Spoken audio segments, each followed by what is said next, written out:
For forfeiture and reissue of shares. ठीक है, वैसे तो हमने बड़े क्वेश्चंस के अंदर कर लिया था फॉरफीचर एंड रीइश्यू, छोटे क्वेश्चंस के अंदर देखते हैं क्योंकि डायरेक्ट क्वेश्चन करना होगा। तो एंट्री करेंगे बेटे शेयर कैपिटल अकाउंट डेबिट, और जब तक मैं कंप्लीट नहीं करूं किसी कंक्लूजन पे मत पहुंचना। Securities premium reserve account debit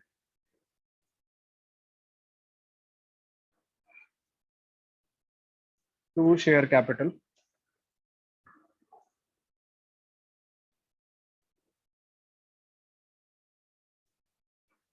to calls unpaid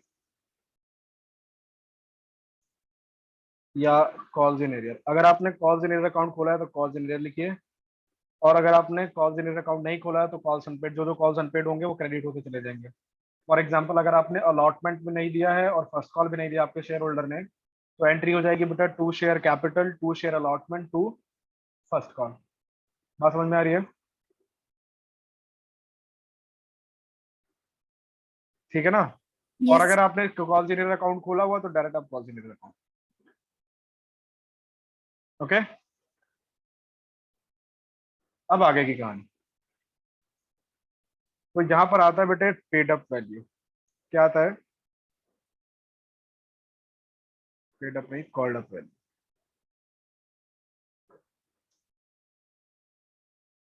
share capital में हम कॉल्ड अप अमाउंट डालेंगे कि कितना आपने कॉल्ड अप किया।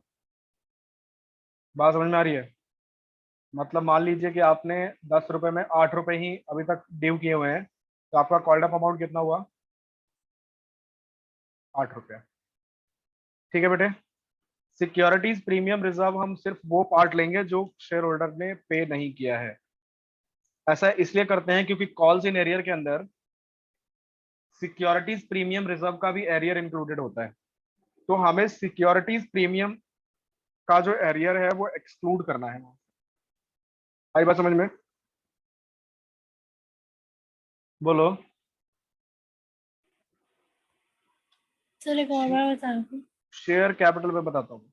शेयर कैपिटल में हो गया पेड अमाउंट, और एरियर में नॉट पेड अमाउंट। जितना आपके शेयर होल्डर ने आपको पे किया है उतना आप फॉरफीचर करते हैं। कैपिटल नहीं बेटा, फॉरफीचर। ये मेरी गलती हो गई, इस गलती को कैसे सुधारा जाए? ऐसे।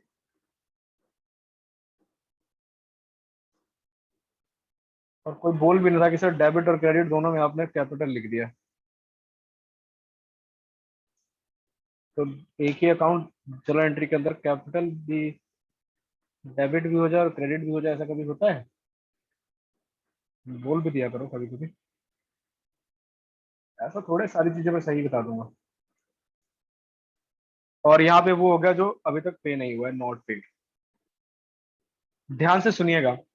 मान लीजिए कि आपके शेयर होल्डर ने 4 रुपए की अलॉटमेंट नहीं दी है जिसमें 1 रुपए का प्रीमियम था। समझना मेरी बात को। तो आपने कॉल जनरेटर, जब मान लो 200 शेयर्स हैं, तो 200 शेयर्स पे 4 रुपए के हिसाब से आपने कॉल जनरेटर कितना लिखा होगा? 800 रुपए अलॉटमेंट के ऊपर। बोलो। Yes sir. तो प्रीमियम तो पहले से ही कंपनी का होता है, प्रीमियम को फॉरफिट कैसे करोगे आप?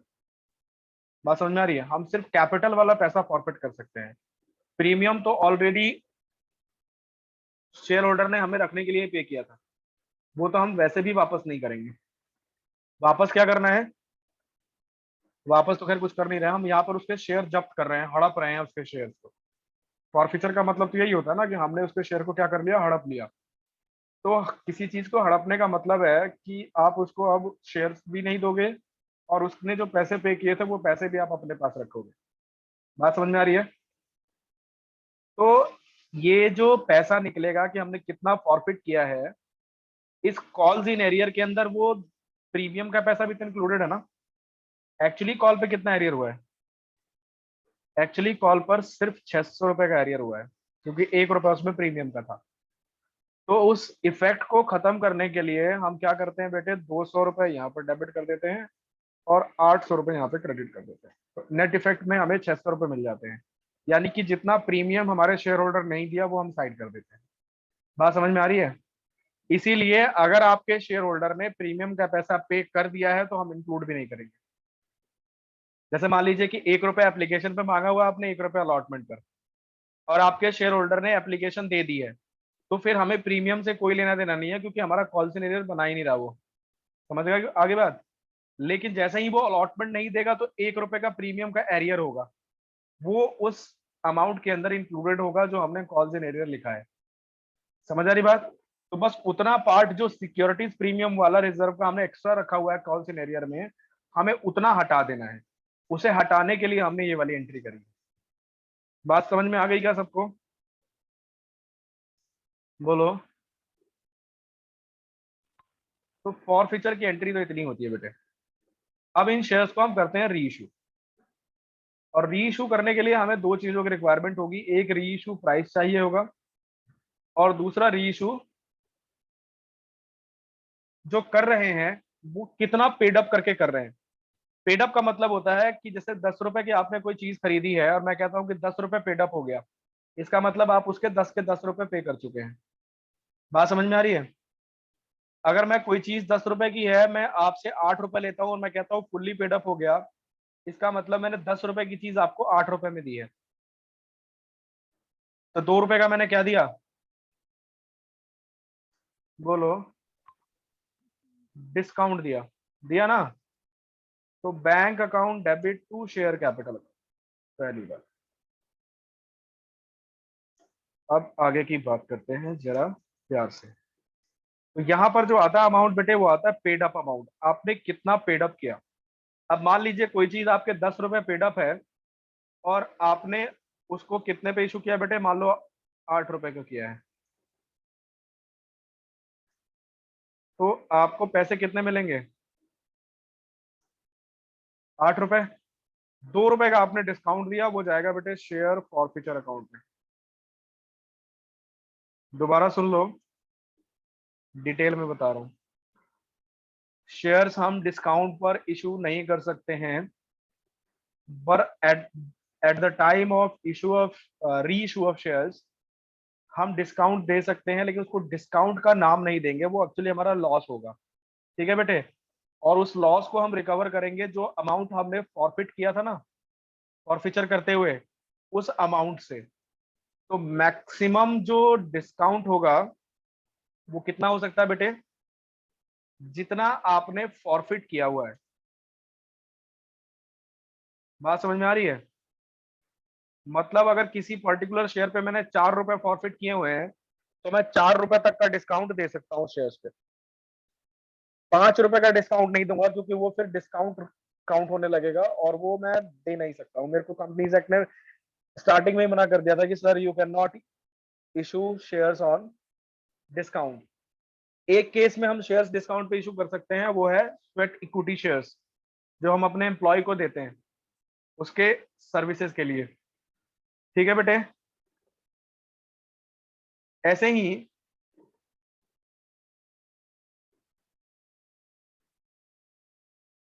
अगर 10 रुपए की चीज आपने 12 रुपए की इशू कर दी, तो कितने का फायदा हुआ? 2 रुपए का। वो 2 रुपए हमारे सिक्योरिटीज प्रीमियम रिजर्व होंगे। तो अगर आप कम प्राइस पे इशू करोगे तो फॉरफीचर अकाउंट से पैसा डालोगे, और अगर आप ज्यादा प्राइस पे इशू कर रहे हो तो सिक्योरिटीज प्रीमियम रिजर्व में पैसा जाएगा। बात क्लियर है? उसके बाद लॉ कहता है कि सर देखो बात ऐसी है, अगर डिस्काउंट देने के बाद, यानी कि री इशू के टाइम डिस्काउंट देने के बाद, अगर आपके पास पैसे जाते हैं बच, तो उन पैसों को आपको रखना नहीं है अपने पास। हमने कहा फिर क्या करें? उन पैसों को आप लौटाओगे नहीं, ट्रांसफर करोगे कैपिटल रिजर्व के अंदर। कहाँ? कहाँ करोगे? कैपिटल रिजर्व के अंदर। मान लीजिए कि आपने 500 रुपए फॉरफिट किए, और री इशू करते समय उसमें 200 रुपए का डिस्काउंट दे दिया, तो जो बच गए 3 रुपए, वो क्या करोगे? 300 रुपए वो क्या करोगे? शेयर फॉरफीचर अकाउंट क्लोज करोगे और ट्रांसफर कर दोगे कहां पे बेटे, कैपिटल रिजर्व में, क्योंकि ये आपका कैपिटल गेन हो गया, हाँ या ना। Yes sir. और फिर नरेशन लिख देना कि being excess of forfeiture account is transfer to capital reserve.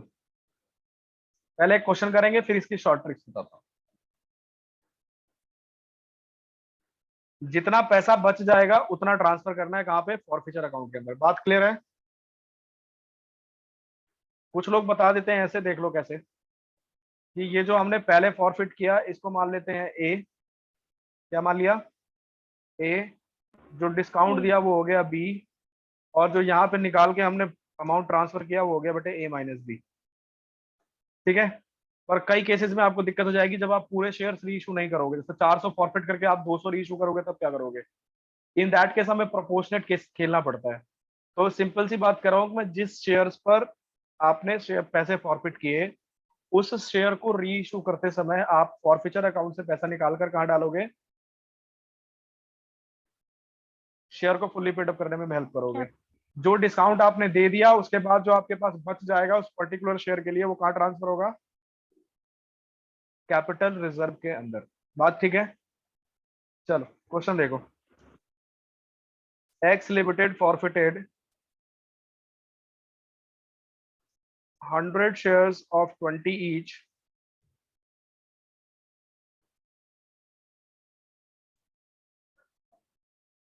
(18 called up)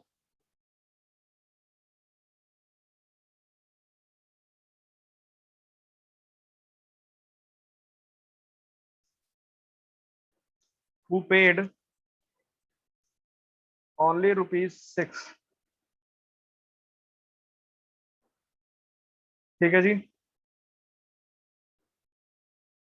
आगे कहता है कि these shares were reissued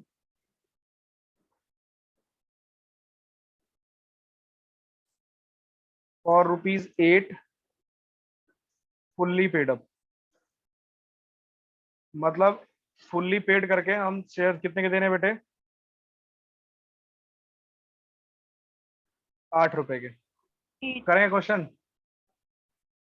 चलो प्रीमियम है नहीं क्वेश्चन में, तो share capital account debit. Sir 18 रुपए के शेयर हमने कॉल अप किए हैं या 18 शेयर कॉल अप किए? ₹18 कॉल्ड अप है बेटे। 20 ईच का है, 18 कॉल्ड अप। हमेशा कॉल्ड अप अमाउंट जो होगा ना वो नंबर ऑफ शेयर्स में नहीं होगा, अमाउंट में होगा। ठीक है। वैसे मुझे रुपीस लगाना चाहिए था, मैंने लगाया नहीं है। तो share capital account debit 100 shares पे आपने ₹18 कॉल्ड अप कर दिया, तो कितना हो गया बेटे, 1800। और ध्यान से देखो तो क्वेश्चन में आपको सिक्योरिटीज प्रीमियम रिजर्व दिखाई नहीं दे रहा होगा, दे रहा है क्या? नो। तो हम लेंगे भी नहीं, क्योंकि सिक्योरिटीज प्रीमियम रिजर्व का काम सिर्फ ये है कि डिस्काउंट को हमें डिस्काउंट कह रहा हूँ, एरियर को हमें ठीक करना है।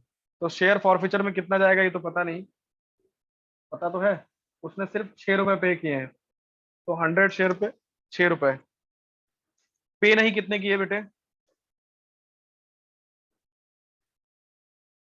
बोलो। 2 रुपए, 2 रुपीज। नहीं, ₹18 हमने कॉल्ड अप किया था, उसने सिर्फ ₹6 दिए हैं। 12 रुपए। कितने का, ₹12। तो 12 इंटू 100, 1200। ठीक है।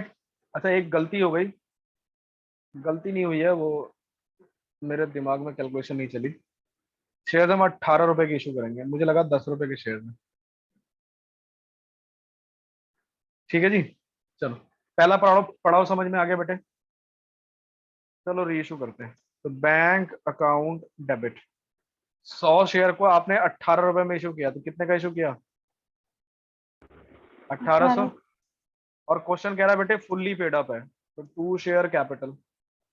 फुल्ली पेड अप का मतलब ₹100 मिल गए, तो 100 शेयर के ₹100 के हिसाब से कितना हो गया बेटे, ₹20 के हिसाब से 100 हाँ। इंटू 20, ₹2000। यानी कि सर आपने ₹2 का डिस्काउंट दिया, कहां से दोगे, बोलो कहाँ से दोगे? Four feature account. और फीचर अकाउंट से। और तो at the share and capital amount कैसे क्या? निकाला? Share capital. शेयर कैपिटल, देखो 100 शेयर इशू कर रहे हो, क्वेश्चन कह रहा है फुल्ली पेड अप 20 रुपए है। फुल्ली पेड अप बोल रहा है ना, फुल्ली पेड अप का मतलब 20 रुपए का शेयर, 20 रुपए पे हो गए। ओके। ठीक है ना? और जो 18 रुपए है वो आपका री इशू प्राइस है, मतलब उतने का हमने बेचा है। क्लियर? Yes sir. और 2 रुपए बैलेंस करके डिस्काउंट आ गया। अब आगे करना है बेटे share forfeiture account debit to capital. Entry fix रहती है, बस अमाउंट बदलता रहेगा क्वेश्चन के वेरिएशन के हिसाब से।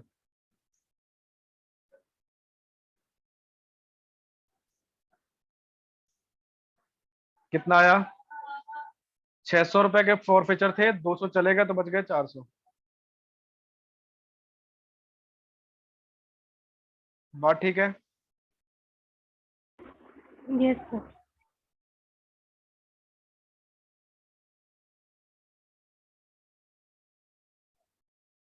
ऐसा ही क्वेश्चन था वो जो ऑनर ने भी भेजा था, वही ऐसा इसी टाइप का क्वेश्चन था। बताओ बात समझ में आ गई? कह रहा है कि एक्स लिमिटेड ने फॉरफिट किए 200 शेयर 10 रुपए वाले, जिसे इशू किया गया था 2 रुपए प्रीमियम पर, for non payment of final call of ₹4। Final call इसने 4 रुपए के नहीं दिए। Out of these shares 150 shares were reissued for ₹8 fully paid up. चलो एंट्री करते हैं बेटा।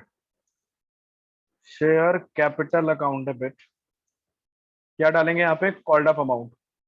अब अगर हमने फाइनल कॉल मांग ली है तो इसका मतलब कॉल्ड अप अमाउंट आ गया हमारा, पूरा फुल्ली कॉल्ड अप हो गया। आया ना? Yes sir. अगर मैंने फाइनल कॉल मांग लिया है इसका मतलब मेरे शेयर्स फुल्ली कॉल्ड अप हैं। चलिए सर, क्या मुझे सिक्योरिटीज प्रीमियम रिजर्व लिखना चाहिए? Yes sir. बताओ क्यों? क्योंकि प्रीमियम है सर। तो मैंने क्या बोला था? प्रीमियम वो वाला जो उसने नहीं दिया है। कहीं बोला है क्वेश्चन ने कि प्रीमियम दिया है कि नहीं दिया है? No sir. चलो मैंने लॉजिक गलत दिया है। अब सुनो मेरी बात ध्यान से। अगर क्वेश्चन ये मेंशन नहीं करता है कि प्रीमियम कहाँ पे मांगा है तो आप कहाँ मांगते हो? अलॉटमेंट। अलॉटमेंट पे। क्या इस शेयर होल्डर ने आपको अलॉटमेंट दिया है?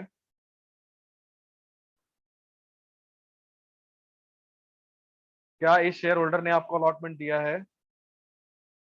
ऑब्वियसली दिया है ना। अगर फाइनल कॉल नहीं दिया, खाली क्वेश्चन कह रहा है कि फाइनल कॉल उसने नहीं दिया जी, तो इसका मतलब अलॉटमेंट दे रखा है उसने। और अगर बेटा उसने अलॉटमेंट पे किया है तो इसका मतलब प्रीमियम भी पे किया होगा। यस और नो? Yes sir. ठीक है जी। तो हमारे पास शेयर फाइनल कॉल में कितने पैसे चले गए बेटे? जो उसने नहीं दिए 200 पे 4 रुपए, यानी कि 800 रुपए। और बैलेंस करके 1200 रुपये आ जाएगा। बैलेंस करके निकाल लो या डायरेक्ट निकाल लो, क्योंकि आपके पास 4 रुपए अगर नहीं मिले 10 में से तो कितने मिले? 6 रुपए। सिंपल सी कैलकुलेशन है ना? चलो करते हैं reissue. Yes sir. Bank account debit. हम सिर्फ 150 शेयर्स रीइशू कर रहे हैं बेटे 8 रुपए के। वैल्यू होगी 1200 रुपये, है ना? और शेयर कैपिटल जो है वो फुल्ली पेडअप दे रहे हैं। फुल्ली पेडअप का मतलब सर जितने के शेयर है उतने के पेडअप करके दे रहे हैं। तो 2000 में से, नहीं 2000 नहीं, 150 शेयर है, 10 रुपए के हिसाब से 1500 रुपए के हो गए। क्या आपने डिस्काउंट दिया? हाँ सर, पर शेयर 2 रुपए का डिस्काउंट दे रखा है। तो शेयर फॉरफीचर अकाउंट को करेंगे डेबिट। ठीक है जी। कितने से सर? Sir 150 into 2। समझ गए ना? 2 रुपए का डिस्काउंट दे रहे हो, 10 रुपए के शेयर अगर 8 में दे रहे हो तो कितने का डिस्काउंट दिया? 2 रुपए का।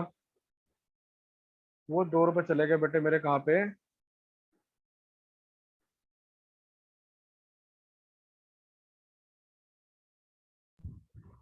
वो feature. Share forfeiture account debit to capital reserve.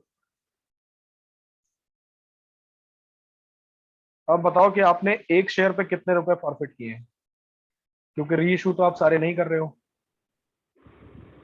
ध्यान से देखना बेटे, आपने टोटल 1200 शेयर फॉरफिट किए हैं और 1200 में 200 किए हुए हैं, यूनिटरी मेथड है ना।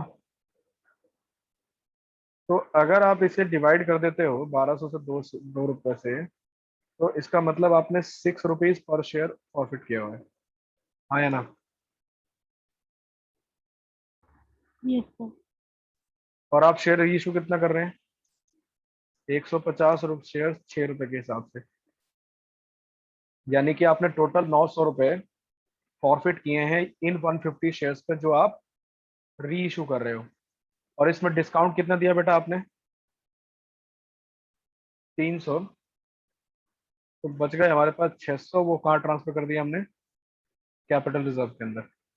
दोबारा समझ लो, इसको फॉर्मूले के थ्रू बता देता हूँ, जनरली लोग ऐसे ही बताते हैं कि ये जो फॉरफिट किया हमने ये हो गया हमारा ए, वही ए बी वाला फॉर्मूला दोबारा यूज करते हैं।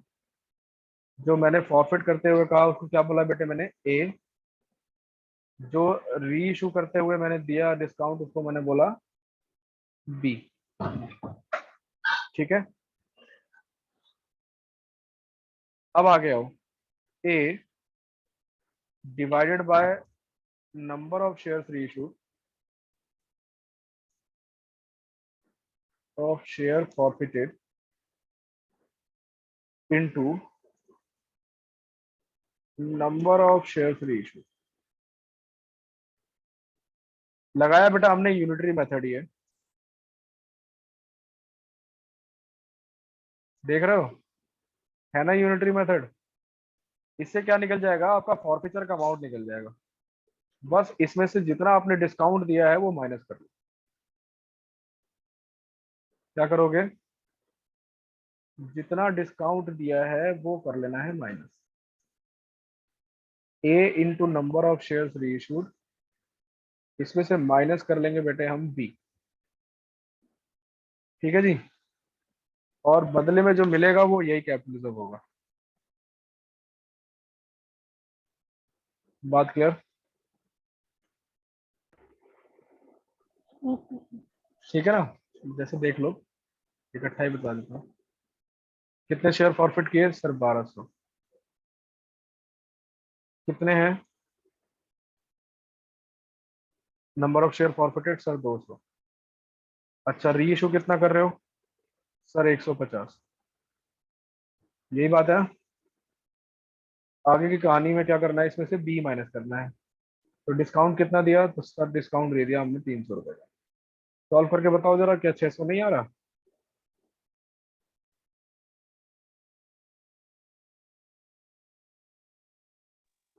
सर बोलो। 900 है, 900 में से 300 घटा के हाँ 600। तो लंबा फाइनल आंसर तो 600 ही आएगा। Yes sir. अब जो ऑनर ने क्वेश्चन भेजा था ग्रुप में, देखो आप लोगों से होगा कि नहीं होगा।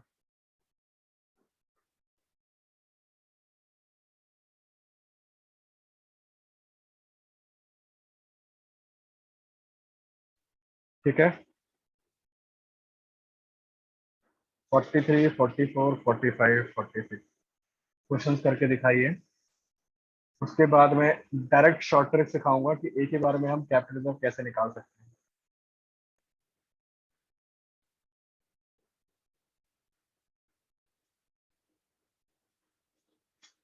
ठीक है जी,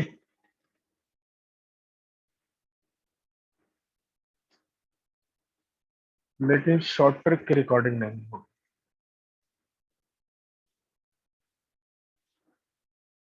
शॉर्ट ट्रिक सिर्फ ऑफलाइन वाला।